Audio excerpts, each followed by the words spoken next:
전북 무주의 깊은 산길을 따라 천천히 차를 몰고 오르던 저는 그날따라 유난히 마음이 허전했습니다. 은퇴 후 이렇게 차를 몰고 전국을 떠돌며 지내온 지도 벌써 몇 달이 흘렀습니다만 어디를 가든지 늘 따라붙는 공허함은 쉽게 사라지지 않았습니다. 덕유산 자락의 숲길은 초가을의 냄새로 가득했지만 창문을 열고 들이마시는 신선한 공기 속에서도 제 마음은 여전히 쓸쓸했습니다. 도로는 점점 좁아졌고 양옆으로는 울창한 나무들이 터널처럼 드리워져 있었습니다. 길이 워낙 험해 과연 이 길 끝에 마을 같은 것이 있을까 의문이 들 정도였습니다. 내비게이션마저 신호를 잃어 화면이 멈추어 버렸고 휴대폰의 전파도 잡히지 않았습니다. 현대 문명과 단절된 듯한 고립감이 저를 엄습했지만 이상하게도 불안보다는 묘한 해방감을 느낄 수 있었습니다. 저는 올해 61, 이름은 장현우라고 합니다. 35년 동안 중학교 체육교사로 살아왔습니다. 젊은 시절에는 운동장에서 아이들과 함께 땀 흘리는 일이 즐거웠고 은퇴할 무렵에는 누구보다 묵직한 성취감으로 교직 생활을 내려놓았습니다. 하지만 막상 직장을 떠나고 나니 남은 건 끝없는 시간과 고요뿐이었습니다. 아내가 살아있을 때는 집안이 늘 따뜻했습니다. 퇴근 후 저녁상을 마주 앉아 하루 있었던 일을 나누던 시간은 제게 당연한 일상이었지요. 그러나 세상을 떠난 지 벌써 3년, 그 빈자리는 여전히 낯설고 아프기만 합니다. 저녁 시간이 되면 집은 마치 커다란 동굴처럼 느껴졌고 어디에도 기댈 수 없는 텅 빈 공간이 저를 짓눌렀습니다. 그래서 저는 자주 집을 벗어나 길 위에 서곤 했습니다. 여행이라 부르기에는 정처 없었지만 어쩌면 떠돌아다니는 그 자체가 제게는 살아있는 증거 같았습니다. 그날도 그런 방랑의 하루였습니다. 산길을 오르며 몇 번이나 돌아갈까 하는 생각을 했습니다. 도로 표지판조차 보이지 않았고 차가 다니는 흔적도 드물었습니다. 그러나 희미하게 보이는 가을 햇살과 바람에 실려오는 낙엽 냄새가 제 발걸음을 차바퀴를 더 깊은 곳으로 이끌었습니다. 여기 끝에 뭐라도 있겠지. 스스로에게 그렇게 중얼거리며 운전대를 잡았습니다. 시간이 얼마나 흘렀을까요? 갑자기 길이 살짝 넓어지며 작은 마을이 눈앞에 나타났습니다. 고개 넘어 갑자기 열리는 풍경은 마치 오래된 그림 속에 들어온 듯 했습니다. 마을은 생각보다 더 작고 조용했습니다. 집들이 몇 채밖에 보이지 않았고 사람의 기척도 거의 없었습니다. 간혹 할머니 한두 분이 대문 앞에 앉아 볕을 쬐고 계셨지만 젊은 사람들의 모습은 찾아볼 수 없었습니다. 아마 대부분 도시로 떠나고 남은 건 연로한 어르신들 뿐인 듯 했습니다. 오랫동안 관리되지 않은 듯한 논밭이 군데군데 흩어져 있었고 가을 햇볕에 말라가는 옥수수대가 바람에 흔들리고 있었습니다. 마을 어귀에는 오래된 간판 하나가 삐걱이며 걸려 있었는데 희미한 글씨로 펜션이라고 적혀 있었습니다. 간판은 색이 발에 언제부터 있었는지 가늠하기 어려웠습니다. 펜션이라는 단어가 무색할 만큼 건물은 낡아 보였지만 오히려 그 낡음 속에서 따뜻한 정취가 묻어났습니다. 차를 멈추고 내리자 공기가 달라졌습니다. 도시에서는 느낄 수 없는 묵직한 정적이 온몸을 감쌌습니다. 새소리와 바람소리, 멀리서 들려오는 계곡물 소리 외에는 아무것도 들리지 않았습니다. 오랜만에 귀가 맑아지는 듯 했습니다. 펜션 건물은 마을 안쪽에 자리 잡고 있었는데 겉으로 보아도 오랜 세월을 버텨온 듯 했습니다. 한옥을 개조한 듯한 모습이었고 기와 사이에는 이끼가 끼어 있었으며 벽은 햇볕에 발에 누렇게 변해 있었습니다. 그럼에도 불구하고 마당은 정갈하게 정리되어 있었습니다. 계절 꽂은 코스모스와 국화가 화사하게 피어 있었고 작은 장독대에는 아직 사용되는 듯한 뚜껑들이 단정히 덮여 있었습니다. 집 주변에는 감나무와 대추나무가 있었는데 가지마다 매달린 열매들이 풍요로움을 보여주고 있었습니다. 저는 잠시 서서 그 풍경을 바라보았습니다. 낡음 속에서도 따뜻함이 배어있는 집이었습니다. 아마 누군가 정성껏 가꾸고 있는 게 분명했습니다. 그 순간 문득 제 마음 한구석이 간질거렸습니다. 오랜 시간 잊고 지냈던 고향집 같은 향수가 밀려온 것이지요. 여행자의 발걸음으로 서 있는 제 자신이 이곳에 스며들어도 괜찮을 것 같은 기분이 들었습니다. 짐을 들고 현관 앞에 서서 문을 두드렸습니다. 안쪽에서는 아무 소리도 들리지 않았습니다. 몇 초간의 침묵이 흐른 뒤 문이 천천히 열렸습니다. 문틈 사이로 나타난 이는 50대 후반쯤 되어 보이는 여자분이었습니다. 키는 그리 크지 않았지만 자세가 곱고 단정히 묶은 머리에서 은은한 기품이 느껴졌습니다. 얼굴은 첫인상에 다소 무뚝뚝해 보였지만 눈빛은 따뜻했습니다. 순간 낯선 사람 앞에서 경계하는 기색이 스쳤다가 이내 담담하게 가라앉는 듯 했습니다. 안녕하세요. 혹시 방 있나요? 제가 조심스럽게 물었습니다. 그녀는 잠시 머무시다가 네, 있습니다. 하고 대답했습니다. 목소리는 조용했지만 또렷했고 교육을 잘 받은 듯한 느낌을 주었습니다. 그 말 한마디에서 신뢰감이 느껴졌습니다. 그녀는 자신을 박소나라고 소개했습니다. 손님이 자주 오는 편은 아니에요. 덧붙이는 말에서 어색함이 묻어났습니다. 아마도 오랜 시간 홀로 이 집을 지키며 살아온 듯 했습니다. 저는 방으로 안내받으며 집안을 둘러보았습니다. 낡은 건물임에도 내부는 깔끔히 정리되어 있었고 바닥에서는 햇볕에 잘 말린 이불 냄새가 은은히 풍겼습니다. 하지만 동시에 공기 속에는 묘한 쓸쓸함이 배어 있었습니다. 오랫동안 적막이 머물던 공간 특유의 냄새였습니다.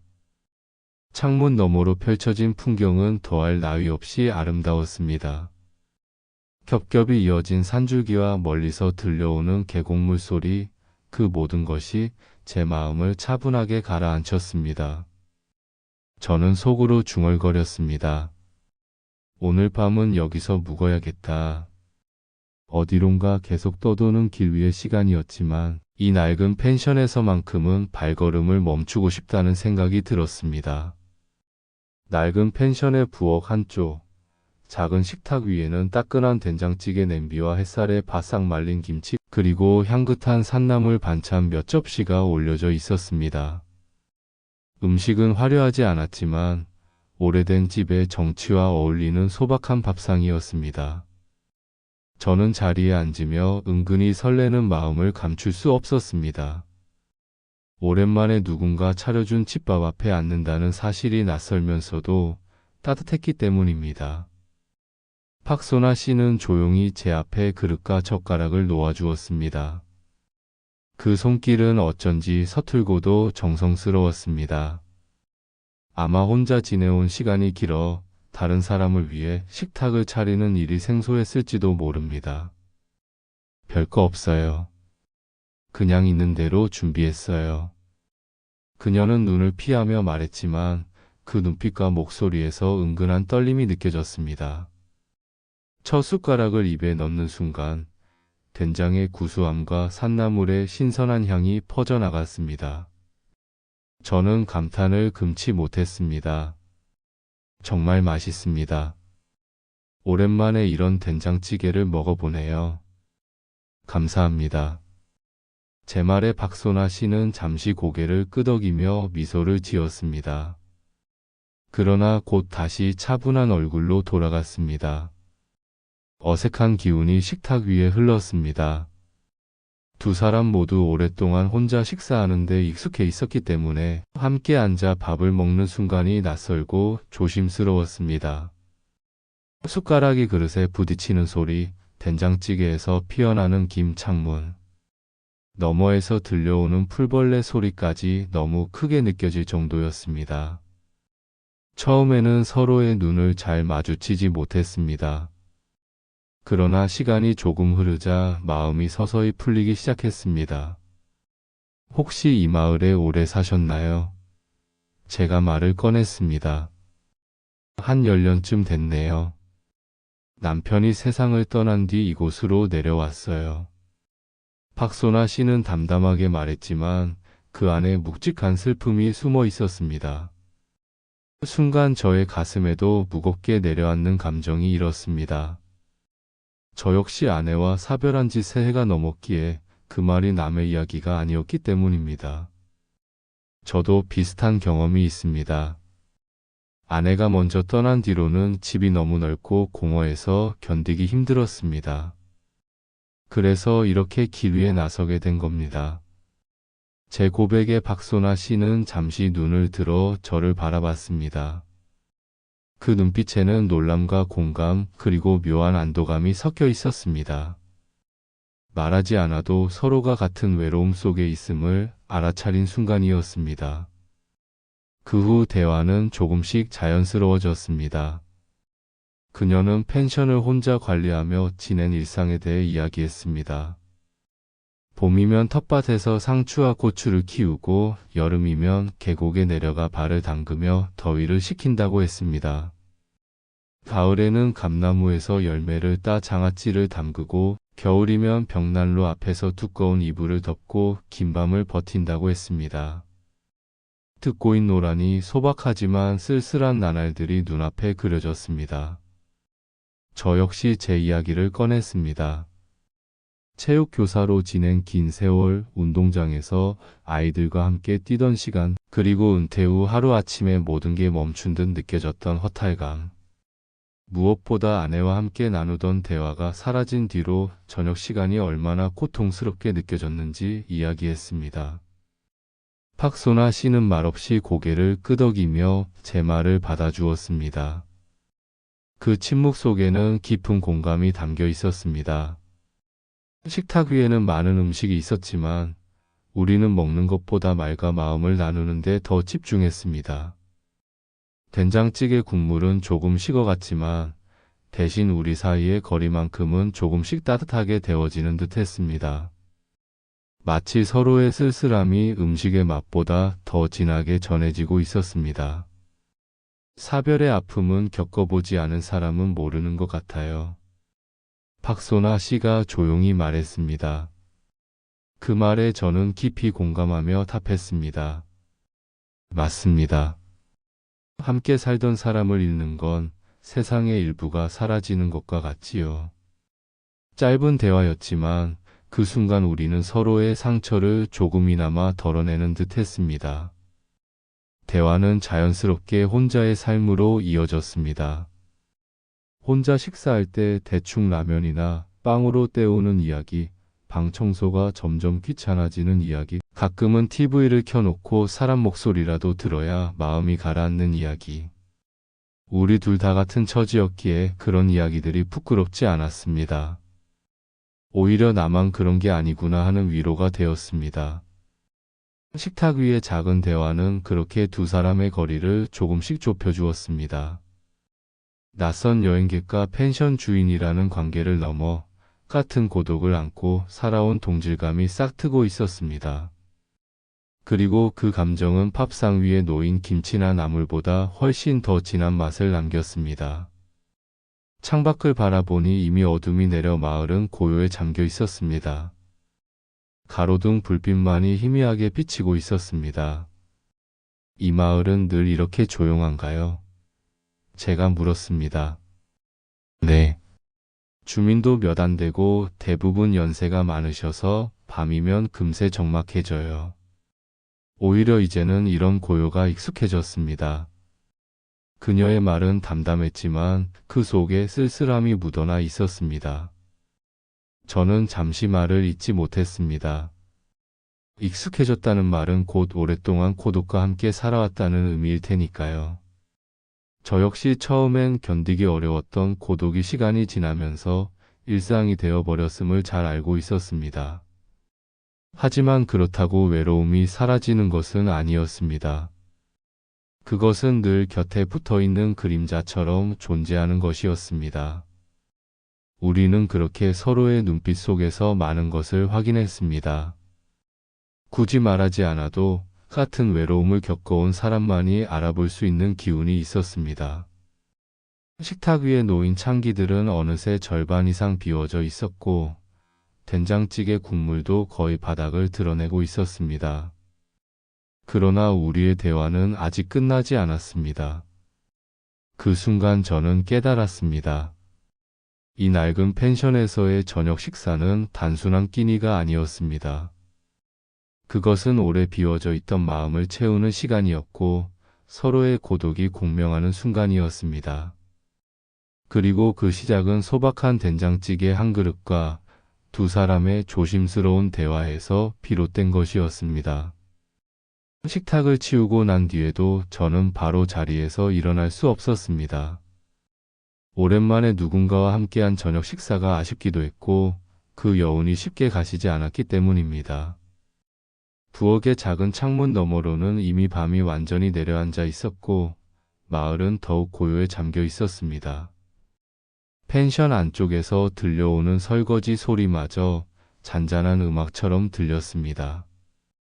그 소리를 들으며 가만히 앉아 있으니 제 마음 어딘가에서 오래 잠들어 있던 감각들이 서서히 깨어나는 것 같았습니다. 잠시 후 박소나 씨가 깨끗하게 닦아낸 접시들을 정리하고는 조용히 제 쪽으로 다가왔습니다. 그녀의 손에 소주 한 병과 작은 안주 접시가 들려 있었습니다. 소주 한 잔 하시겠어요? 의외의 제안이었습니다. 처음 만난 손님에게 술을 권하는 일은 흔치 않은데 아마도 혼자 지내는 시간이 길어 외로움이 더 진하게 밀려왔던 모양입니다. 저는 웃으며 고개를 끄덕였습니다. 좋습니다. 오랜만에 누군가와 한 잔 나누는 것도 좋겠네요. 우리는 마당이 내려다 보이는 작은 탁자에 마주 앉았습니다. 초라하지만 정겨운 탁자 위에 소주잔 2개가 놓이고 그녀는 천천히 술을 따라 주었습니다. 건강하세요. 짧은 건배를 하고 첫 잔을 마셨습니다. 목을 타고 내려가는 소주의 뜨거움이 온몸에 퍼지면서 긴장도 조금씩 풀려나갔습니다. 바깥에서는 귀뚜라미가 울고 선선한 가을바람이 불어와 머리카락을 스쳤습니다. 그 바람결 속에서 어쩐지 마음이 가볍고 따뜻해졌습니다. 술 기운이 돌자 대화는 조금 더 편안해졌습니다. 여행 이야기도 했고 서로의 가족에 대한 이야기도 나누었습니다. 하지만 어느 순간부터는 말보다 침묵이 더 길어졌습니다. 그 침묵이 이상하게도 불편하지 않았습니다. 오히려 서로가 같은 공간에 있다는 사실만으로 충분히 위로가 되는 듯 했습니다. 저는 조심스럽게 제 속마음을 털어놓았습니다. 요즘은 꼭 대화를 하지 않아도 누가 곁에만 있어줘도 좋겠다는 생각을 자주 합니다. 제 말에 박소나 씨는 고개를 끄덕였습니다. 저도 그래요. 그 짧은 대답은 길게 이어지는 설명보다 더 큰 울림을 주었습니다. 잔을 주고받는 동안 그녀의 표정은 처음보다 훨씬 부드러워져 있었습니다. 웃음기가 살짝 돌고 눈빛도 어느새 따뜻하게 풀려 있었습니다. 저는 술잔을 내려놓으며 그 눈빛을 오래 바라보다가 순간 당황해 고개를 돌렸습니다. 하지만 그 짧은 시선의 교차는 분명 무언가를 일깨웠습니다. 그건 단순한 동정이나 공감이 아니라 오랫동안 닫아두었던 문을 조심스럽게 열어젖히는 순간이었습니다. 시간이 얼마나 흘렀는지 모를 만큼 대화는 이어졌습니다. 술이 반 병쯤 줄어들었을 때 박소나 씨가 천천히 말을 꺼냈습니다. 혹시 이상하게 들리실지 모르겠는데요. 그녀는 잠시 머뭇거리다 제 눈을 바라보며 말했습니다. 오늘 밤 손만 잡고 있어 주시면 안 될까요? 그 순간 제 심장이 빠르게 뛰기 시작했습니다. 단순한 요청 같았지만 그 말 속에는 외로움과 간절함이 짙게 배어 있었습니다. 저는 조용히 대답했습니다. 괜찮습니다. 저도 누군가의 온기가 그리웠습니다. 그녀는 테이블 위로 손을 내밀었습니다. 약간 떨리는 듯한 손길이었고, 저 역시 천천히 제 손을 내밀어 그녀의 손을 감쌌습니다. 오랜만에 느껴보는 타인의 체온, 그 따뜻함이 제 가슴 깊이 스며들었습니다. 손가락 끝은 거칠었지만 그 안에서 전해지는 온기와 떨림이 더욱 진하게 다가왔습니다. 우리는 말없이 손을 맞잡은 채 잠시 눈을 감았습니다. 그 짧은 순간 세상의 고독이 사라지는 듯 했습니다. 시간이 흐르면서 손을 잡는 일은 더 이상 어색하지 않았습니다. 오히려 자연스럽게 서로의 체온을 확인하는 행위가 되었습니다. 가끔 그녀가 제 손등을 부드럽게 쓰다듬을 때마다 가슴이 따뜻해졌습니다. 그 사소한 움직임 속에서 우리는 말로 표현할 수 없는 수많은 감정을 나누고 있었습니다. 밤은 점점 깊어갔습니다. 그녀는 살짝 몸을 옮겨 제 옆에 앉았습니다. 어깨가 스칠 만큼 가까워졌고 숨소리까지 느껴질 정도로 가까워졌습니다. 그 순간 공기는 한층 더 뜨겁고 묘하게 달콤하게 변했습니다. 저도 모르게 숨을 고르며 그녀의 옆모습을 바라보았습니다. 은은한 조명에 비친 얼굴, 살짝 붉어진 뺨, 그리고 떨리는 듯한 눈빛이 제 마음을 흔들었습니다. 이상하지 않나요? 그녀가 조심스레 물었습니다. 전혀요. 오히려 너무 자연스럽습니다. 저는 솔직하게 답했습니다. 사실 그 순간의 감정은 낯설지 않았습니다. 서로의 상처와 고독이 닮아 있었기에 이렇게 가까워지는 것이 오히려 필연처럼 느껴졌습니다. 그녀는 조심스럽게 제 어깨에 머리를 기댔습니다. 머리칼에서 은은한 샴푸 향이 풍겼습니다. 그 순간 저는 오랫동안 잊고 지냈던 감각이 다시 살아나는 것을 느꼈습니다. 여자의 체온, 머리칼의 향기, 어깨에 전해지는 가벼운 무게. 그것은 단순한 접촉을 넘어 제 마음의 얼음을 녹이는 따뜻한 햇살 같았습니다. 우리는 아무 말도 하지 않은 채 한동안 그렇게 앉아 있었습니다. 귀뚜라미 소리와 바람 소리만이 배경음악처럼 흐르고 있었습니다. 그러나 그 고요 속에서 서로의 심장 소리가 은근히 섞여 흘렀습니다. 이윽고 저는 천천히 그녀의 손을 다시 잡고 다른 손으로는 그녀의 등을 살짝 감싸 안았습니다. 그녀는 놀란 듯 잠시 멈췄다가 이내 제 품에 몸을 기댔습니다. 그 순간 저는 깨달았습니다. 이건 단순히 외로움을 달래기 위한 행동이 아니었습니다. 오랫동안 잊고 지냈던 친밀함, 그리고 다시 살아있다는 실감을 주는 순간이었습니다. 팍소나 시의 체온이 제 가슴으로 전해져 오자 세상에 단둘만 남은 듯한 착각에 빠졌습니다.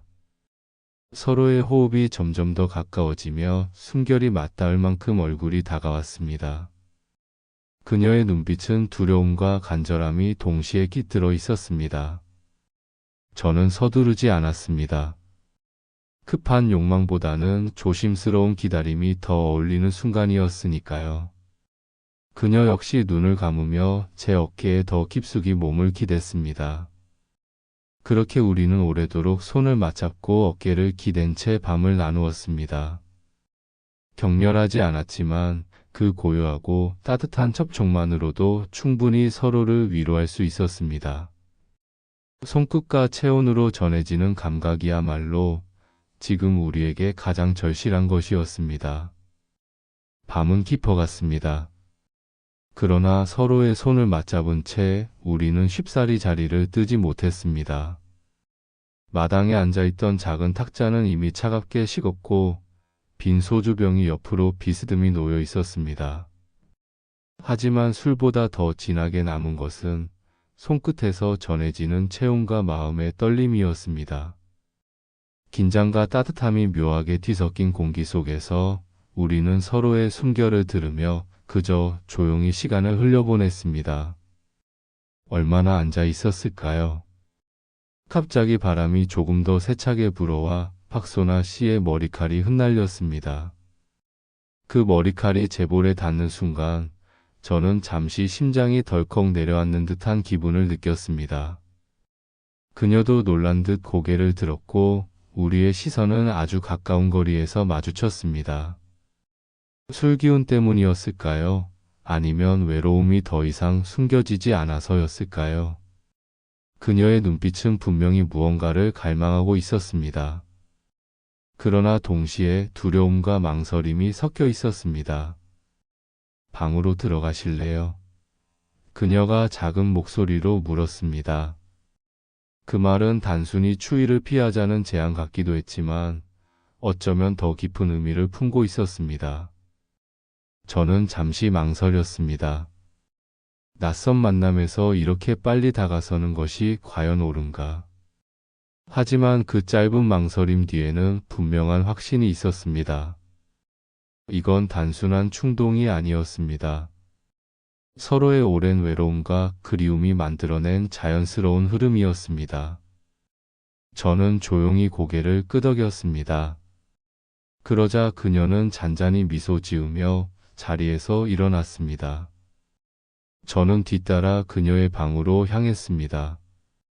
낡은 복도를 따라 걷는 발걸음이 묘하게 무거우면서도 가벼웠습니다. 문을 열자 방 안에는 은은한 조명이 켜져 있었습니다. 오래된 가구들이 단정히 정리되어 있었고 방 전체에는 나무와 섬유에서 풍기는 고요한 향이 스며 있었습니다. 그 속에서 저는 이상하게 편안함을 느꼈습니다. 우리는 침대 옆에 나란히 앉았습니다. 아무 말도 하지 않은 채 잠시 서로를 바라봤습니다. 그 시선 속에는 수많은 질문과 대답이 동시에 오갔습니다. 정말 괜찮은 걸까? 후회하지 않을까? 그리고 이 순간이 우리 삶에 어떤 의미가 될까? 그러나 결국 모든 질문은 한 가지 대답으로 귀결되었습니다. 지금은 함께 있고 싶다. 팍소나 씨는 먼저 제 손을 다시 잡았습니다. 그 손길은 이전보다 조금 더 단단했고 간절했습니다. 저는 그녀의 손을 감싸쥐며 부드럽게 속삭였습니다. 괜찮습니다. 저도 같은 마음입니다. 그 말을 듣자 그녀는 안도의 한숨을 내쉬며 제 어깨에 몸을 기댔습니다. 그녀의 머리칼에서 은은한 샴푸 향과 술 냄새가 섞여 흘러왔습니다. 그 향은 낯설지 않았습니다. 오히려 오랫동안 잊고 지냈던 친밀함을 일깨워 주었습니다. 우리는 천천히 그러나 자연스럽게 서로의 거리를 좁혔습니다. 첫 입맞춤은 아주 조심스러웠습니다. 서두름도 없고 욕망의 격정도 없었습니다. 마치 오랜 그리움을 달래듯 잔잔하고 부드럽게 이어졌습니다. 그 순간 저는 마음 깊숙한 곳에서 얼어붙어 있던 무언가가 녹아내리는 것을 느꼈습니다. 그녀의 눈가에는 살짝 눈물이 맺혀 있었지만 그것은 슬픔이 아니라 해방감의 눈물이었습니다. 저 역시 오랫동안 억눌러온 감정이 흘러나오는 듯 했습니다. 밤은 그렇게 조용히 흘러갔습니다. 우리는 말없이 서로의 온기를 나누며 오랜 상처를 위로했습니다. 격렬하지는 않았지만 그만큼 더 깊고 진실했습니다. 그것은 젊은 시절의 불꽃 같은 사랑이 아니라 인생의 후반부에야 찾아온 성숙한 사랑이었습니다. 절제되어 있으면서도 오히려 그 절제가 더 큰 울림을 주었습니다. 얼마나 시간이 흘렀는지 모른 채 우리는 결국 서로의 품에 안긴 채 잠들었습니다. 창문 너머로는 바람 소리와 벌레 소리만이 들려왔고 방 안은 따뜻한 체온과 고요함으로 가득 찼습니다. 그 밤 저는 오랜만에 완전한 평온을 느꼈습니다. 그리고 꿈속에서도 그녀의 손길과 체온이 이어지는 듯 했습니다. 새벽녘 창문 사이로 은은한 빛이 스며들었습니다. 잠결에 눈을 뜨자 그녀가 제 옆에서 조용히 잠들어 있는 모습이 보였습니다. 평온하고 차분한 얼굴, 오랫동안 외로움에 지쳐 있던 흔적이 사라지고 있었습니다. 저는 조심스럽게 몸을 일으켜 창가로 다가갔습니다. 산골의 아침 풍경은 숨이 막힐 만큼 아름다웠습니다. 안개가 산허리에 걸려 있었고 새들이 지저귀는 소리가 청아하게 울려 퍼졌습니다. 그 풍경 속에서 저는 어제의 밤이 꿈이 아니라는 사실을 새삼 깨달았습니다. 제 곁에 있는 그녀의 체온이 그리고 우리가 함께 나눈 시간이 현실임을 알려주고 있었습니다. 그때 제 마음속에는 묘한 평온과 동시에 아쉬움이 찾아왔습니다. 곧 이곳을 떠나야 할지도 모른다는 현실 때문이었습니다. 하지만 동시에 다시 돌아올 수 있다는 희망도 함께 자라나고 있었습니다.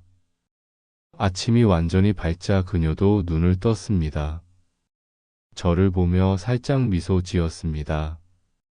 그 미소는 말로 다 설명할 수 없을 만큼 따뜻했습니다. 잘 주무셨어요? 그녀의 물음에 저는 진심을 담아 대답했습니다. 네, 정말 오랜만에 편히 잤습니다. 그 짧은 대화만으로도 우리는 충분히 서로의 마음을 알 수 있었습니다. 이윽고 우리는 함께 아침을 준비했습니다. 그녀가 부엌에서 미역국을 끓이고 저는 밥을 지었습니다. 서로 다른 일을 하지만 마치 오래전부터 함께해온 사람들처럼 자연스럽게 호흡이 맞았습니다. 작은 주방 안에 퍼져나가는 국물 냄새와 갓 지은 쌀밥 냄새가 우리 사이를 더욱 가깝게 만들었습니다. 그 순간 저는 깨달았습니다. 단지 한밤의 위로가 아니라 작은 일상조차 공유할 수 있다는 것이 얼마나 소중한지. 아침 식탁 앞에서 우리는 마치 부부처럼 나란히 앉아 있었습니다. 대화는 많지 않았지만 그 침묵 속에서도 마음은 충분히 교감했습니다. 마을의 정막 속에서 두 사람만의 작은 세계가 만들어지고 있었습니다. 그 고요와 따뜻함은 제가 오랫동안 잃어버리고 있던 것이었습니다. 식사를 마치고 나서 우리는 마당에 나와 앉았습니다. 가을 햇살이 따뜻하게 내리쬐었고 산에서 불어오는 바람은 상쾌했습니다. 하지만 제 마음 한편에는 떠나야 한다는 아쉬움이 자리 잡고 있었습니다. 현실은 언제나 여행자의 발걸음을 다시 길 위로 이끌었으니까요. 그러나 이번만큼은 단순한 이별이 아니라 새로운 시작을 약속하는 듯 했습니다.